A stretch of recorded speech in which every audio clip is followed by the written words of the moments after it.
कि अपनी बात की शुरुआत किसान आंदोलन में शहीद हुए सभी किसानों को नमन करते हुए और अपनी जो स्पीच है उनको समर्पित करते हुए रखूंगा। सभापति जी, जब हम इस सदन में एसी में बैठ के बजट के आंकड़ों पर चर्चा कर रहे हैं तो हमें याद रखना चाहिए जिसके लिए चर्चा कर रहे हैं वो किसान पसीना बहा रहा है, उसका वो संघर्ष कर रहा है, उसका परिवार संघर्ष कर रहा है।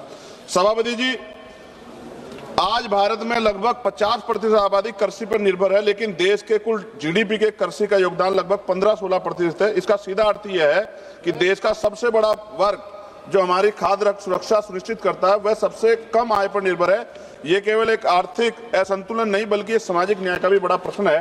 तो मैं, क्योंकि समय कम है, गंभीरता से विषय पे बात रखनी है, मैं मंत्री जी से पूछना चाहता हूं कि जो कृषि का बजट है इस बार लगभग 1.5 लाख करोड़, पहली नजर में तो बड़ा दिख रहा है, लेकिन जो जमीनी जरूरतें अगर उनको देखते हैं तो ये तो बहुत कम दिखाई देता है। महंगाई लगातार बढ़ रही है। ये बजट किसानों की जरूरतों के अनुसार नहीं है बल्कि सरकार की प्राथमिकताओं के अनुसार है। इसको आपको देखना चाहिए। पीएम किसान योजना 6,000 रुपए देते हैं आप सालाना। अगर इसको सही देखें तो 500 रुपए महीना, 500 रुपए में घर नहीं चलता है। मेरी मांग है कि इसको बढ़ा के 1 लाख रुपए किया जाए। एमएसपी की गारंटी किसानों को उनकी सभी फसलों पे मिलनी चाहिए। सभापति जी, एमएसपी का बोर्ड पूरे देश में लगा है, लेकिन उसका लाभ कुछ क्षेत्रों तक सीमित है। यह व्यवस्था का अन्याय। किसान कीमत नहीं मांग रहा, वह अपना अधिकार मांग रहा है, इसलिए एमएसपी की कानूनी गारंटी सरकार को देनी चाहिए।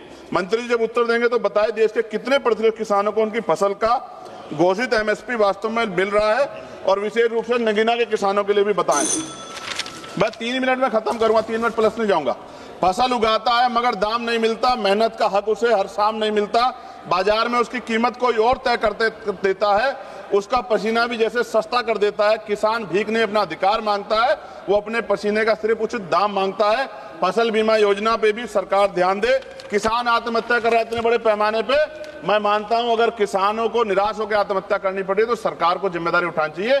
ये सरकार की जिम्मेदारी है। सभापति जी, पिछले 10 वर्षों में उत्तर प्रदेश में जब मंत्री जवाब देंगे तो बताएं कितने किसानों ने आत्महत्या की है और उन्होंने उसको रोकने के लिए क्या कदम उठाए। मैं अब अपने क्षेत्र की मांग करूंगा। नगीना क्षेत्र में किसान गन्ने से परेशान है, गन्ने के रेट से। मेरी मांग है, डबल इंजन की सरकार है यूपी में, यहाँ 500 रुपए किसानों गन्ने का मूल्य करना चाहिए। दूसरा, 14 दिन के अंदर उसको पैसा मिल जाए।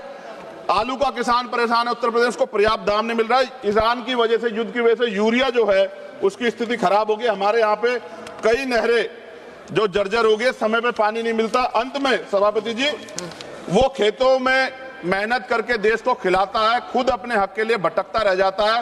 वो वोट के समय सबसे पहले याद आता है, लेकिन बजट में उसको हिस्सा क्यों कम मिलता है? महोदय, एक ऐसी व्यवस्था जहां अन्नदाता सबसे ज्यादा परेशान है। मैं मंत्री से मांग कर रहा हूं किसानों की पीड़ा को हरे और किसानों को उनका उचित लाभ दे। धन्यवाद। जय भीम, जय भारत।